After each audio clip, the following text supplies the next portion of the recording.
La science va bientôt vous changer la vie. Je m'appelle Stephen Hawking et j'aimerais vous faire entrevoir votre avenir. Wow. Dans cette série, 5 éminents scientifiques se penchent sur des innovations révolutionnaires. C'est stupéfiant. Les ondes de choc du progrès se rapprochent de nous. Nos vies seront plus sûres, plus ludiques. Nous nous rencontrerons plus vite, nous vivrons plus longtemps, nous deviendrons plus clairvoyants et plus intelligents. Grâce à ces nouvelles technologies, tout ou presque deviendra possible. Bienvenue dans la science du futur.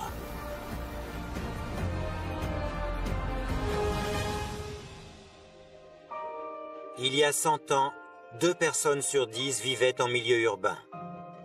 On estime qu'en 2050, ce sera 7 sur 10. Nul ne sait exactement ce que nous réserve le futur, mais le fait est que nos villes sont déjà surpeuplées et polluées. Nos 5 scientifiques vont observer comment la technologie est utilisée pour créer des espaces urbains plus ingénieux, dans l'espoir de pouvoir subvenir aux besoins de notre population qui ne cesse de s'accroître.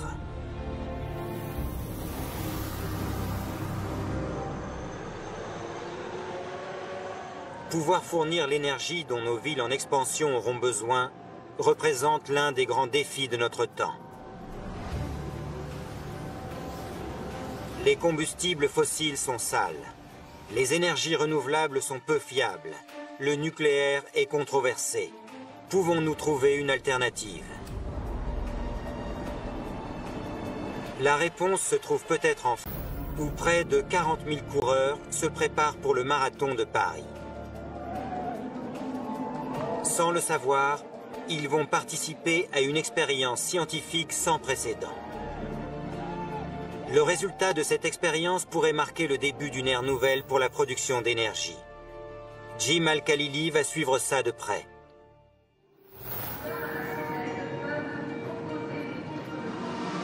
À 20 mètres sous les rues de Paris se trouve la plus grande station de métro au monde, Châtelet-Les Halles. Tous les jours, 750 000 personnes traversent cette station. Tous ces gens dépensent une importante quantité d'énergie. Qu'est-ce qu'on en fait? Rien. Quel gaspillage! Existe-t-il un moyen d'exploiter cette activité humaine en la transformant en électricité?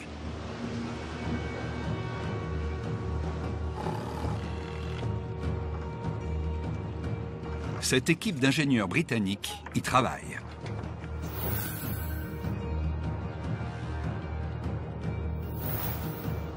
Ils transforment la chaussée en centrale électrique.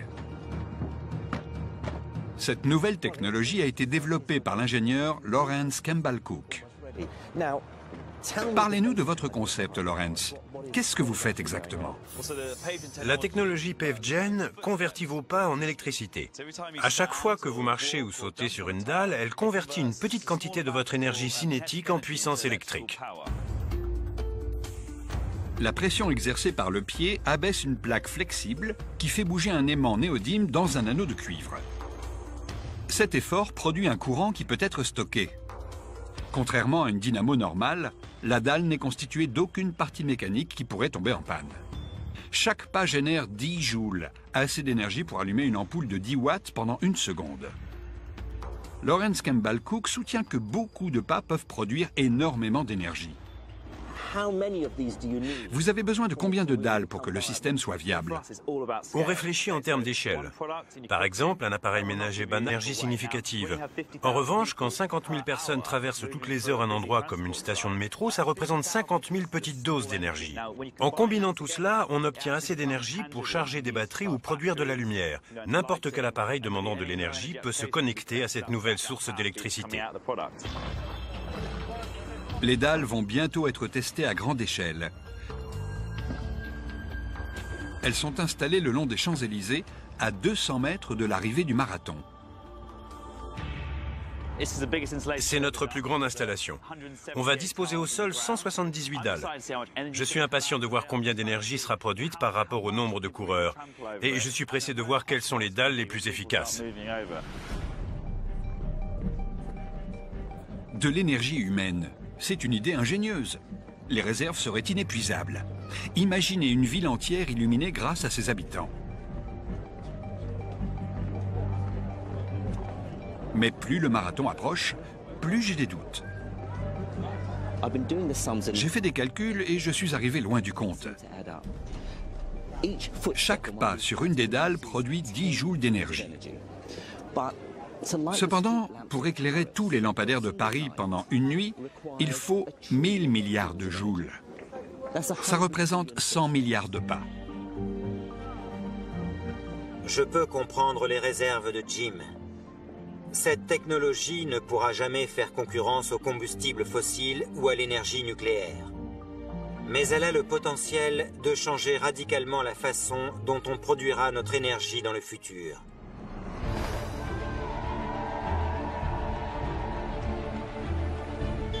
Le marathon commence. Au cours des prochaines heures, les dalles vont être mises à l'épreuve au fur et à mesure que les 40 000 coureurs passeront la ligne d'arrivée. Quelle quantité d'énergie vont-elles produire? Elles ont déjà été testées dans des centres commerciaux, des écoles et des festivals, mais jamais à cette échelle.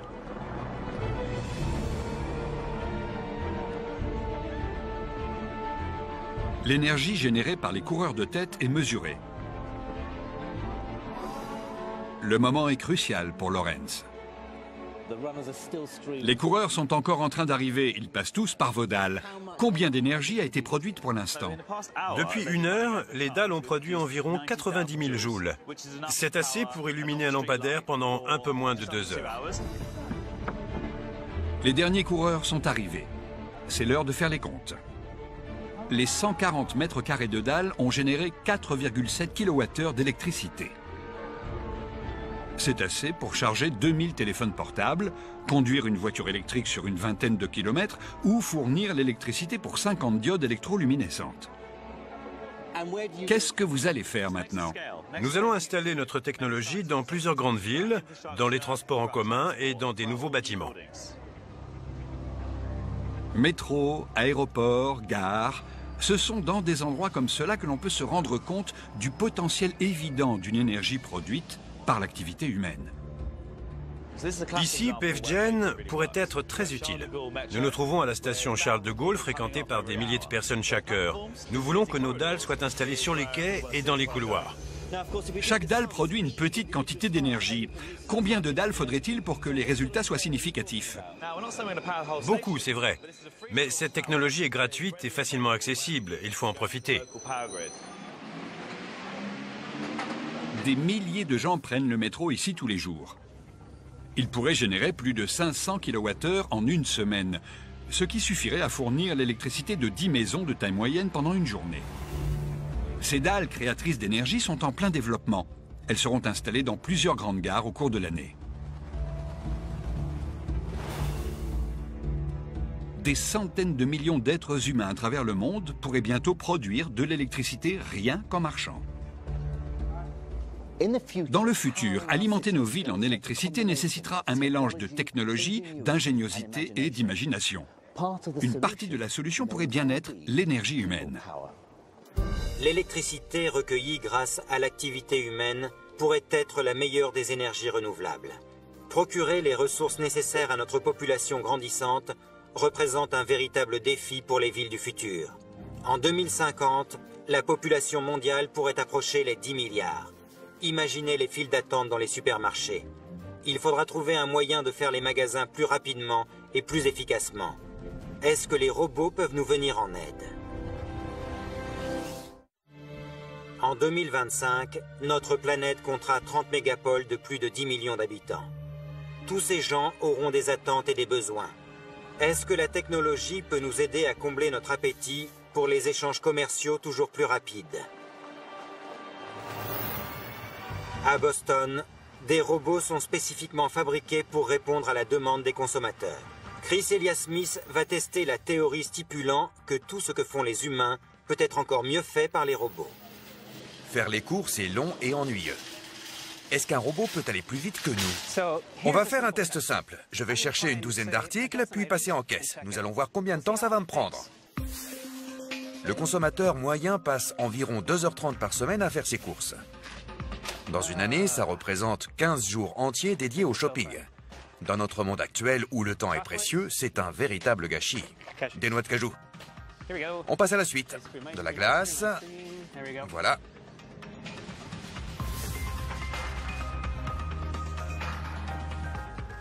J'ai mis 18 minutes. C'est beaucoup. Plus d'1 minute et demie par article. Et si nous pouvions nous débarrasser de cette contrainte en pressant simplement un petit bouton? Ça serait intéressant. Kiva Systems a peut-être trouvé la solution. Ses ingénieurs ont conçu, fabriqué et entraîné une armée d'ouvriers capables de faire les courses à votre place. Des robots, par centaines. Mick Mounts est leur inventeur et le PDG de la société. Il y a une dizaine d'années, je travaillais dans le commerce électronique sur un projet de livraison à domicile dans la région de Boston. Nous n'arrivions pas à trouver un moyen rapide et économique de rassembler efficacement tous les éléments composant les différents paniers des consommateurs. Alors nous avons inventé ceci. Traditionnellement, dans un centre de distribution, des employés vont chercher les produits à l'aide de chariots élévateurs. Chez Kiva Systems, les produits sont rangés sur des étagères mobiles. À chaque nouvelle commande, un robot est assigné pour récupérer ce qu'il y a sur la liste. Nous allons demander à tous les robots de venir dans l'allée principale. Peu importe où ils se trouvent, ils ont tous reçu la mission de se rendre et s'aligner dans l'allée. J'ai toujours voulu commander ma propre armée de robots. C'est parti. Lâchez les chiens. Ils ne vont pas au bon endroit. Je ne suis pas très doué pour commander une armée de robots. Là, il y en a 4 qui bougent en même temps. Comment font-ils pour ne pas se rentrer dedans? Les robots fonctionnent grâce à un réseau sans fil connecté à l'ordinateur central. Ils se déplacent selon un système de stickers électroniques que nous avons placé au sol. On leur transmet des missions et on leur indique des itinéraires libres qu'ils peuvent emprunter. Ça fonctionne un peu comme le trafic aérien. Chaque sticker est composé d'un code-barre bidimensionnel unique, définissant sa position sur l'itinéraire à l'aide de coordonnées spécifiques. L'ordinateur central fournit des données à tous les robots de la ruche et met à jour ces informations au fur et à mesure de l'arrivée des commandes. Les trajets de chacun des 500 robots de la société changent constamment pour éviter la collision.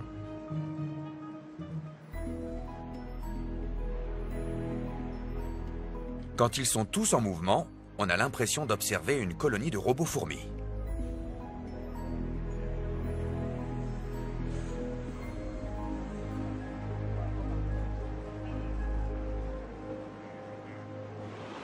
Ces petits robots sont assez mignons.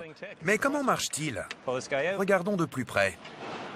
Il y a 2 moteurs qui font avancer le robot et un troisième qui sert à élever et faire tourner la plaque du dessus. Ça ressemble à un tire-bouchon. Le design est ingénieux. Ce robot-là a été conçu pour supporter une charge de 1300 kg. Puis nous avons la partie informatique, assez importante. C'est là que se fait la coordination en Wi-Fi avec l'ordinateur central. Cette caméra montre le sol et les produits que le robot prend. Sur cette pièce, vous pouvez voir les différents capteurs, lumières et indicateurs. Regardez ça. Ce robot a plus d'yeux qu'une araignée. Les robots de ce genre vont définitivement accélérer le processus du shopping en ligne.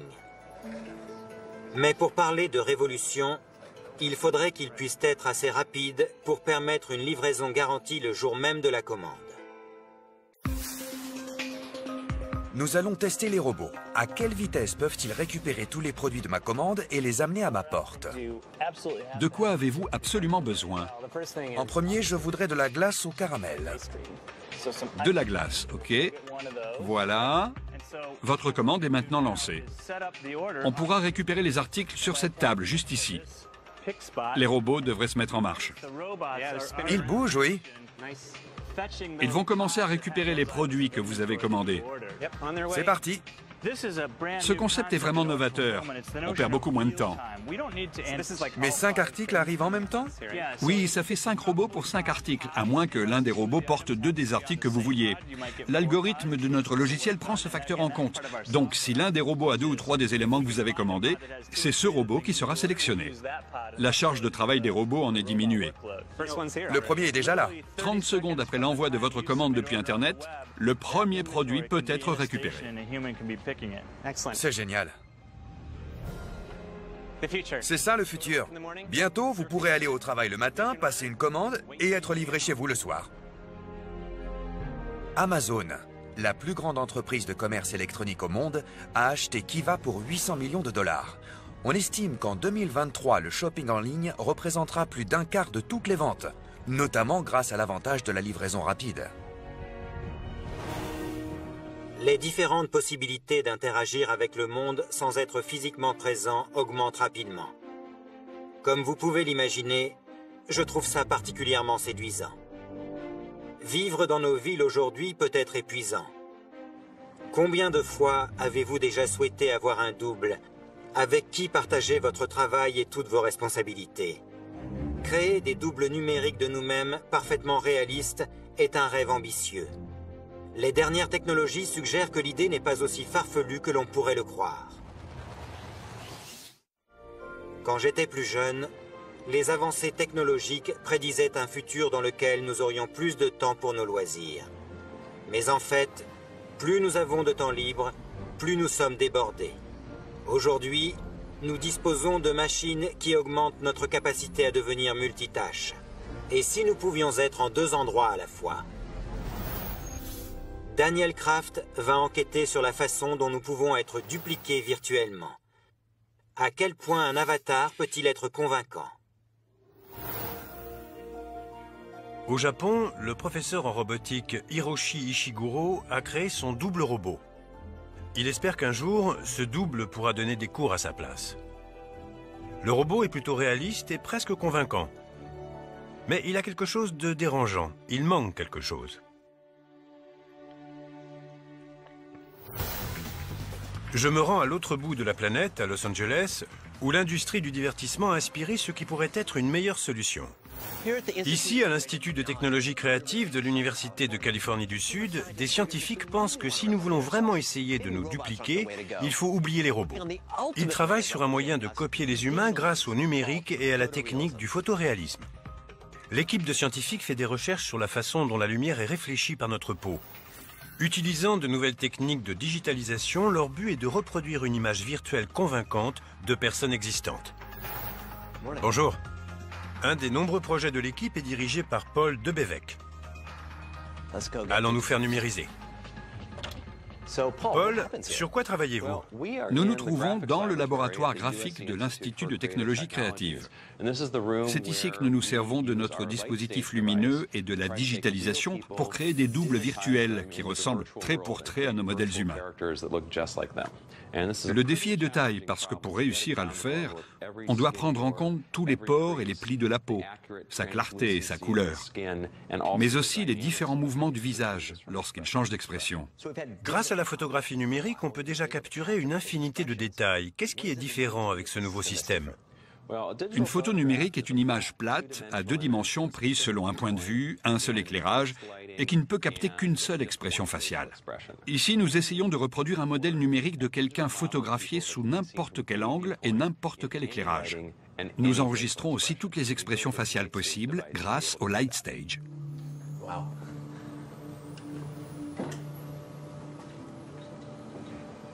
J'ai l'impression d'être entouré d'étoiles.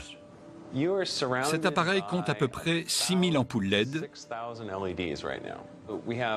et il y a 7 appareils photo à haute résolution qui sont pointés sur vous. Paul et son équipe ont découvert que la lumière ne fait pas que se refléter à la surface de la peau. Un peu de cette lumière pénètre dans l'épiderme en fonction de son intensité et de la couleur de cette peau. La sphère est programmée pour éclairer le sujet à partir de toutes les directions possibles et sous différentes températures. Voilà le principe de base. La peau se comporte différemment quand elle est étirée. Le dispositif de Paul prend en compte ce phénomène. Et maintenant? Nous allons vous demander de prendre plusieurs expressions et de garder la pose pendant 2 secondes à chaque fois.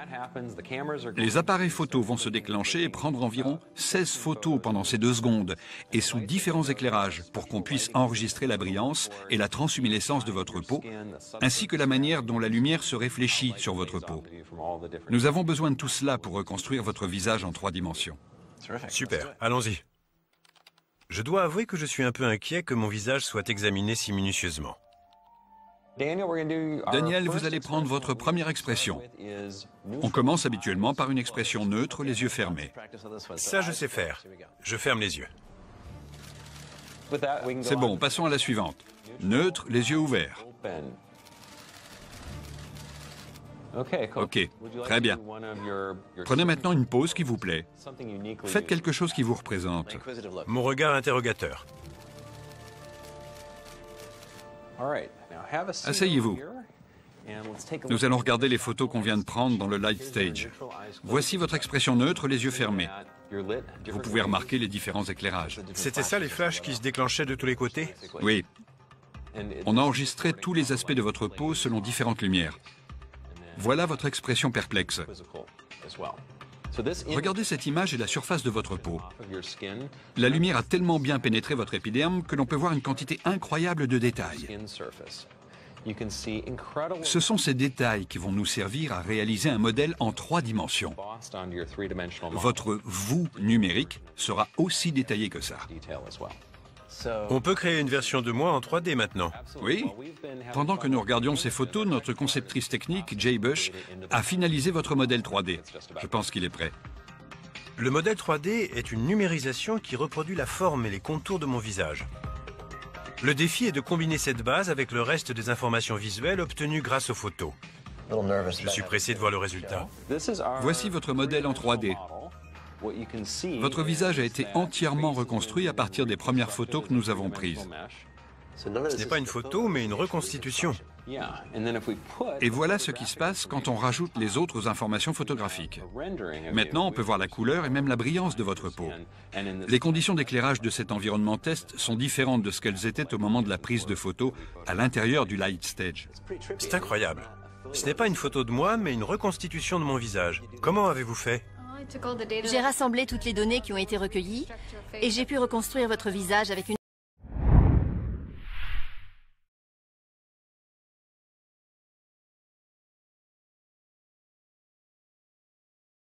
précision de 1/10 de millimètre.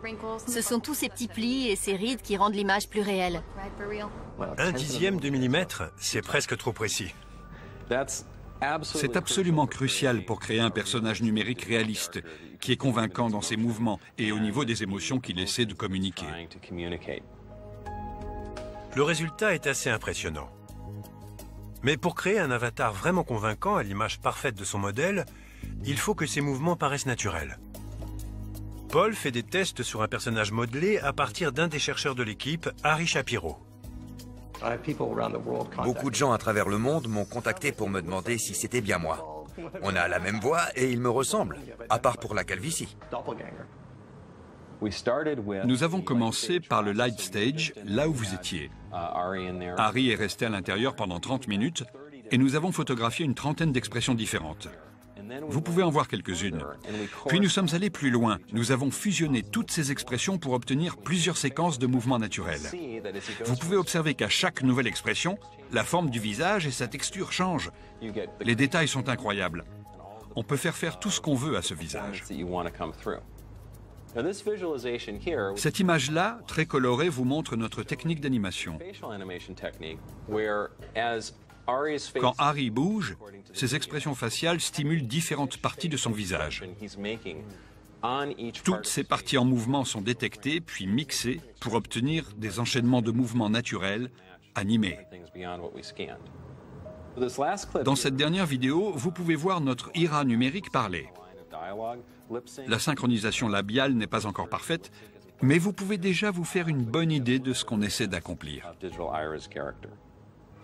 J'ai commandé un parfait au yaourt, mais on m'a servi un fruit glacé. Il n'y avait pas de yaourt. Un parfait est composé pour moitié de yaourt et de fruits, mais je n'ai eu qu'un fruit glacé.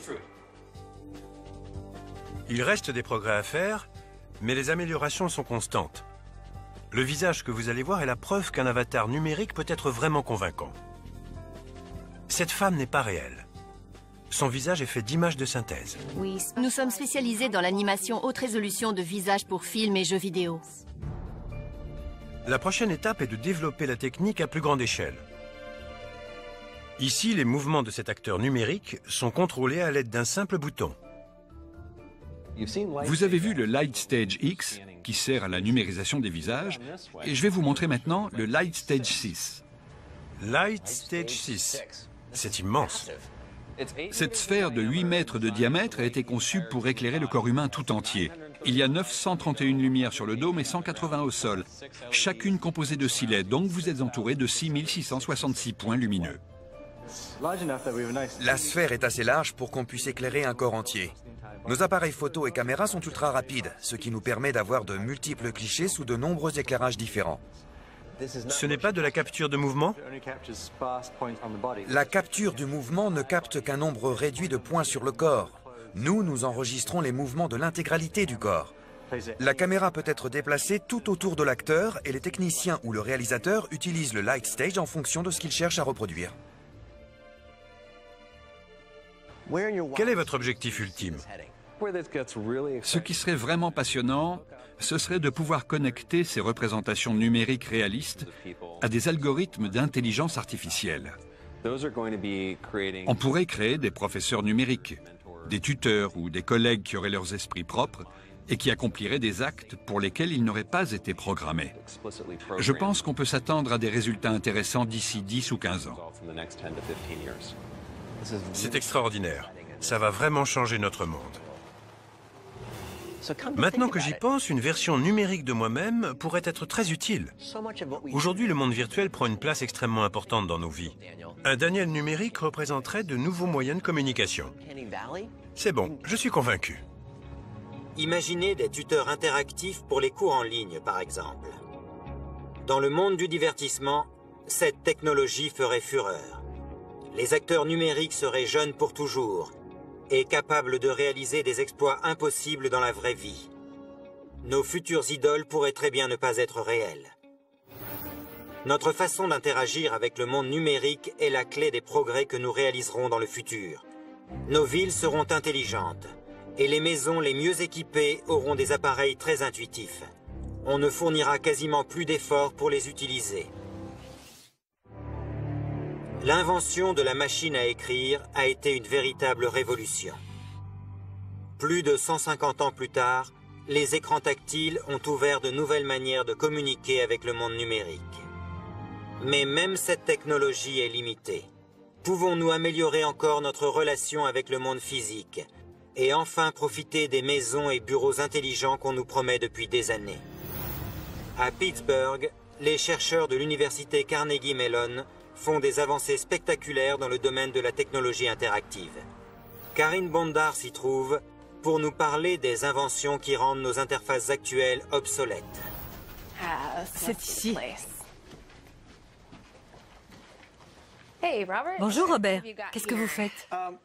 Je travaille sur un projet qui développe l'interaction tactile au-delà de l'utilisation du doigt. Nous avons conçu une interface capable de reconnaître plusieurs parties de votre main.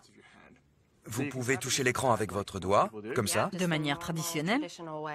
Oui, essayez avec l'articulation de votre phalange. Vous pouvez aussi utiliser vos ongles. Comment ça marche? L'interface est programmée pour qu'elle puisse reconnaître la signature acoustique des différents touchés. Écoutez ça.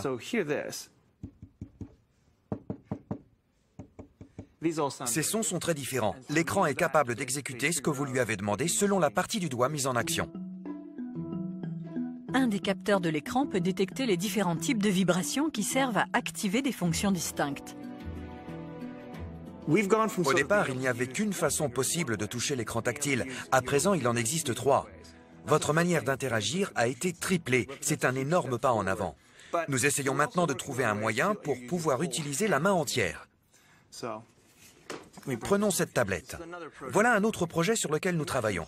Imaginez tenir cette éponge pour tableau dans votre main. Faites le geste. Voilà.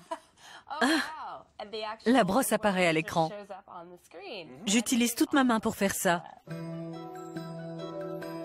L'écran est capable de détecter plusieurs combinaisons de touchés, ce qui rend l'interaction presque aussi naturelle que si on utilisait de vrais outils. Des chercheurs sont allés encore plus loin. Ils sont en train de transformer radicalement nos interfaces en supprimant complètement les écrans. Le projet WorldKit peut faire de n'importe quelle surface une interface digitale.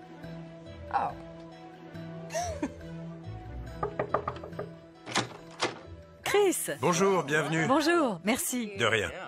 J'ai eu votre message. Oui, nous avons fait de ce mur un écran tactile. Je peux laisser le message que je souhaite. Des murs tactiles? C'est incroyable. Comment un mur peut devenir sensible au toucher? Voilà WorldKit. Ici, vous avez un projecteur et une caméra spéciale appelée caméra de profondeur. Elle ne distingue pas les couleurs, mais la profondeur.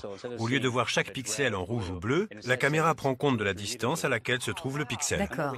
Il y a ici un émetteur infrarouge qui émet un rayonnement. Là, cette caméra infrarouge suit ce rayonnement et décrypte ce qui est en 3D ou non. La combinaison projecteur-caméra permet de créer des surfaces sensibles au toucher, des tables, des portes et des murs. N'importe quoi peut devenir un écran tactile. Comme le mur à côté de votre porte. Oui. La caméra de profondeur discerne les objets selon leur distance par rapport à l'arrière-plan. Qu'est-ce que je fais? Le système est programmé pour enregistrer où et à quel moment un objet en mouvement atteint l'arrière-plan. Imaginez que votre main soit un pinceau et dessinez le détecteur sur la porte. OK.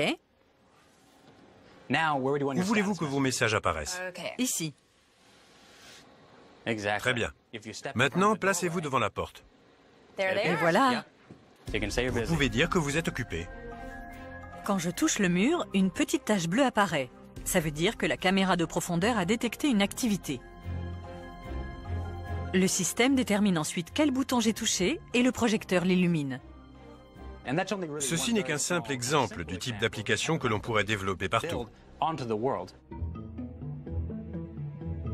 Ce qui est vraiment impressionnant, c'est comment cette technologie va transformer notre vie quotidienne. Le monde numérique sera accessible plus facilement et n'importe où, au bureau, à l'école, à la maison. On a installé WorldKit sur ce plan de travail. Il va nous aider à réaliser une recette. Nous avons les instructions pour faire un cake à la banane. Et ici, c'est la liste des ingrédients. Du sucre, des bananes, des œufs, etc. Commençons par prendre cette tasse d'eau. Je la pose là où c'est écrit? Oui, la couleur du cercle devrait changer. C'est devenu vert dès que je l'ai posé. C'est ça. Voilà la farine, une tasse de farine. Ensuite, le sucre. Et ici, la banane. On a besoin d'une banane et de 2 œufs. Voilà. J'essaie avec un œuf. Le système est même capable de me dire si je n'ai pas les bonnes quantités. Il me manque un œuf. Regardons quelle est la prochaine étape. Nous devons mélanger tous ces ingrédients et les mettre au four pendant 25 minutes. Faisons ça. OK. Cette technologie diminue notre charge de travail. Ça veut dire que nous aurons plus de temps pour nous relaxer. 25 minutes exactement. Laissez-moi vous montrer quelque chose dans le salon. Je peux dessiner des interfaces sur cette table basse ordinaire. Je peux également changer l'orientation de l'interface si j'en ai envie. Sur ce fauteuil, on peut contrôler le volume de la télévision. OK. Et voilà. Je vais ajouter une interface ici. Ce sera très pratique. Maintenant, vous pouvez contrôler la télévision. Asseyez-vous et mettez-vous aux commandes. C'est vraiment génial. Alors, tout d'abord, je vais appuyer sur lecture. La télé s'allume. Ça marche. Nous avons déjà vu le début du film, donc je vais avancer. C'est incroyable. Il me suffit de toucher la table. Maintenant, le volume.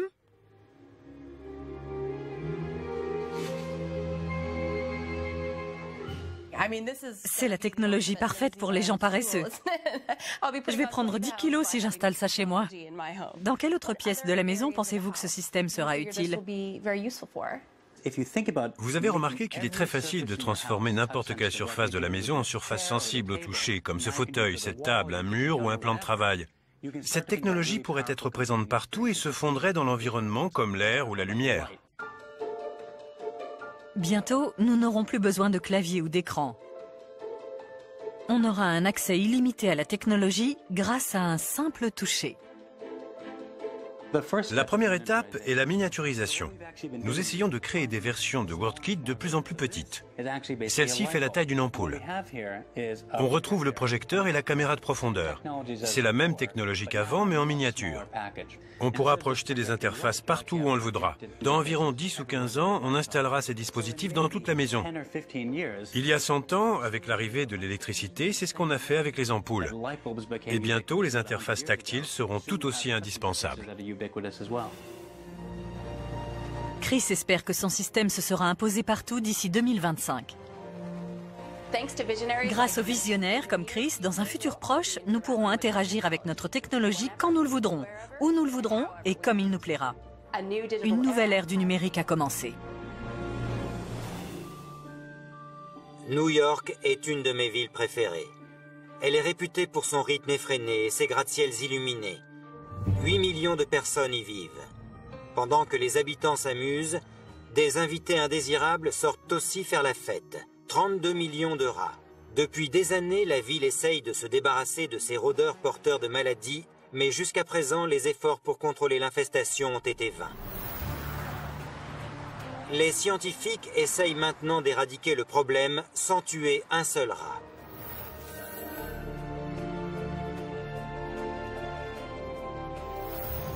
Arati Prasad est à New York pour nous en dire plus sur cette extraordinaire idée.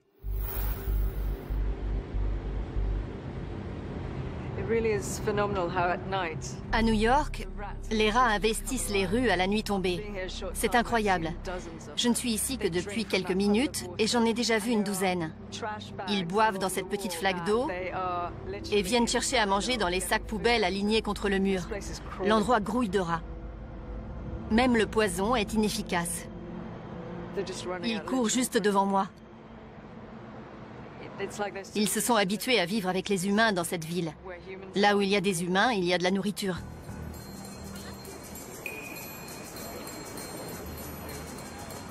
La nouvelle approche de la municipalité est financée par l'Institut national de la santé, qui a investi 1,1 million de dollars. Des scientifiques vont tenter une expérience radicale pour contrôler la fertilité des rats. Les tests ont lieu dans le métro, là où ces animaux sont les plus répandus. Le docteur Loretta Mayer dirige le projet. À chaque fois qu'un train arrive, on peut sentir l'odeur infecte des rats en décomposition. Vous pensez qu'ils ont été tués par du poison? Oui, sûrement. Mais le poison n'est pas la bonne solution. Ça fait des dizaines d'années qu'on les empoisonne. Et ils sont toujours là. Loretta est convaincue que les tuer ne sert à rien. En revanche, elle a remarqué une caractéristique importante du comportement de ces rats.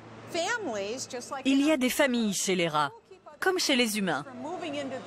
Elles ont des territoires. Même si on extermine tous les rats d'un territoire, d'autres rats vont immigrer sur ce territoire et bientôt, il y en aura plus qu'avant. Donc on ne résout pas le problème. Exactement. Le vrai problème, c'est la reproduction. Comment peut-on contrôler la fertilité des rats? Comme la plupart des idées de génie, la solution est apparue à Loretta de manière inattendue. Il y a une vingtaine d'années, alors qu'elle étudiait les rongeurs, on lui a raconté l'histoire de plusieurs femmes travaillant dans une usine de plastique et souffrant de problèmes de reproduction. Elles avaient été exposées à un produit chimique hautement toxique appelé dioxyde de vinylcyclohexène ou DVC. Je cherchais désespérément un composé qui accélérerait naturellement la perte des œufs dans l'ovaire. Elle s'est demandé si le DVC aurait le même effet sur les rats, et elle a commencé des tests. Si l'hypothèse de Loretta est correcte, les conséquences pourraient être considérables. Les rats atteignent la maturité sexuelle au bout de 8 à 12 semaines, et les femelles peuvent avoir 6 portées en un an, voire plus. Une seule femelle sexuellement active peut engendrer des centaines de milliers de descendants en 9 mois. Est-ce qu'un produit chimique nocif pour la reproduction des humains peut permettre de contrôler efficacement la fertilité des rats? Les essais mis en place dans le métro new-yorkais vont nous apporter la réponse. Le docteur Loretta Mayer a décidé de s'attaquer au problème des rats dans la ville de New York. Elle a découvert qu'un produit chimique appelé le dioxyde de vinylcyclohexène, ou DVC, peut diminuer le développement des follicules dans les ovaires. L'idée est d'utiliser ce produit pour empêcher les rats de se reproduire aussi rapidement sans les tuer. La population des rats va-t-elle véritablement être impactée par cette expérimentation? Après ingestion, les effets sont similaires à ceux qui affectent les femmes pendant leur transition ménopausique. La période de reproductivité du rat est considérablement réduite. Des doses de DVC, non dangereuses pour l'homme, ont été ajoutées à des doses de nourriture enrichie préparées spécialement pour les femelles. Loretta, l'expérience est sur le point de commencer. Vous allez tester votre théorie sur les rats de New York. Oui, nous allons d'abord étudier leur comportement et leurs habitudes. On va faire beaucoup d'estimations et de calculs quant à leur population. On va leur présenter plusieurs de nos formules nutritives et observer celles qu'ils préfèrent. Puis, nous verrons bien si notre concept est efficace et à quel point il peut réduire le nombre de rats. Loretta est capable de surveiller la prise de DVC car les moustaches des rats qui viennent d'ingérer le produit deviennent vertes sous une lumière à ultraviolet. Les tests sont en cours et il faudra patienter 3 ou 4 mois pour avoir les premiers résultats. En attendant, j'ai rendez-vous avec un exterminateur. Je voudrais pouvoir comparer les résultats de Loretta avec ceux obtenus par des méthodes plus traditionnelles. Après vous. Ça sent très mauvais. Qu'est-ce que c'est? Ça sent l'urine et la fiente de rats. D'après l'odeur, ils sont là depuis longtemps. Le problème avec les pièges est que les rats apprennent à les éviter. On en attrapera quelques-uns, mais les autres vont comprendre qu'ils ne doivent pas s'en approcher. Quand les pièges ne marchent pas, Rudy utilise du poison. Mais il se révèle tout aussi inefficace. La situation est idéale pour eux. Ils ont une source de nourriture juste à côté. Le bâtiment voisin est une épicerie. Les rats ne vont pas choisir le poison quand ils peuvent manger du melon ou du raisin. En 3 mois, Rudy aura posé de nombreux pièges et plusieurs centaines de kilos de poison, sans que cela ait d'effet significatif sur le nombre total de rats. Tous les ans, rien qu'aux États-Unis, des millions de kilos de poison sont utilisés. Plus de 10 000 enfants y sont exposés. 90% des empoisonnements ont lieu chez les gens. Il est évident que le poison ne marche pas. Nous avons besoin d'une solution plus efficace, et c'est ce sur quoi Loretta est en train de travailler. Après 3 mois, les premiers résultats sont arrivés. 67% des femelles dans la zone de test ont ingéré le produit. L'impact pourrait être énorme. Si on se base sur ce pourcentage, une population de 15 millions de rats pourrait être réduite à moins de 15 000 en seulement 8 mois. Pensez-vous que cette stratégie peut être utilisée dans d'autres pays pour contrôler les populations d'animaux qui représentent une menace pour l'homme? Oui, c'est possible partout où les animaux et les humains sont en conflit. Le contrôle de la fertilité et de la reproduction cible le cœur du problème. Ces animaux ne sont ni tués ni empoisonnés. C'est le moyen le plus humain de réduire leur nombre afin qu'on puisse tous coexister dans un monde meilleur. En 2015, Loretta s'occupera d'un projet similaire à Chicago. Il est peut-être discutable de vouloir contrôler la reproduction d'autres espèces. Mais le succès de la formule de Loretta pourrait avoir des retentissements extrêmement positifs. Pas seulement pour les villes, mais aussi pour l'agriculture. En Indonésie, les rats et autres rongeurs sont responsables de la perte de riz qui pourrait nourrir plus de 30 millions de personnes pendant une année. Nos villes continuent de s'étendre. Nous vivrons bientôt de plus en plus près les uns des autres. Nous aurons besoin d'un meilleur accès aux services, de meilleurs moyens de communication, de plus de pouvoir d'achat et de nouveaux moyens de nous divertir. Nous venons...